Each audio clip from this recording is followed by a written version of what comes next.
பேசும் மரங்களின் நிழலும் நமது கதையை காலமும் சொல்லும். உதிர்ந்து போன மலரின் வாசமா, தூது பேசும் கொலுசின் ஓசை அறைகள் முழுதும் ஆண்டுகள் சொல்லும். உடைந்து போன மலைகளின் வண்ணமா, உள்ளங்கையில் வெப்பம் சேர்க்கும் விரல்கள் உந்தன் கையில்.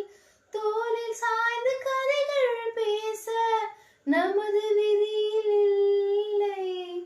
முதல் கனவு போதுமே காதலா, கண்கள் திறந்திடு.